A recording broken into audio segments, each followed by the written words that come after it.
Les questions de l'équité et du genre sont encore à la traîne dans les universités et grandes écoles francophones africaines. Toujours selon l'OIF, Organisation internationale de la francophonie, seulement 25% des filles sont présentes dans les filières académiques et 10% des femmes dans la gouvernance universitaire. L'agence a mis en place une politique en son sein. Et cette politique va permettre de demander aux institutions membres de parler égalité femmes-hommes. Parler égalité femmes-hommes, ce n'est pas mettre une femme pour dire le genre est respecté. C'est dire qu'il faut qu'il y ait 50% de femmes, 50% d'hommes. À Yamoussoukro, la conférence des recteurs des universités francophones et de l'océan Indien est en conclave sur la promotion du genre.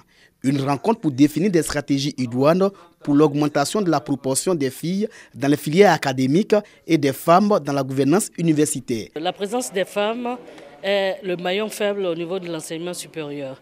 Et nous avons voulu donc réfléchir quant à l'institutionnalisation de cette approche genre qui est prônée depuis des années par les grandes organisations et que les gouvernants veulent se l'approprier. Le ministre de l'Enseignement supérieur et de la Recherche scientifique a exhorté les participants à faire des propositions aux gouvernants francophones pour un enseignement universitaire de qualité. Nous attendons que des échanges d'expériences puissent émerger, des propositions sur lesquelles le gouvernement pourra s'appuyer pour entreprendre des réformes importantes et soutenir tout ce qui est en cours.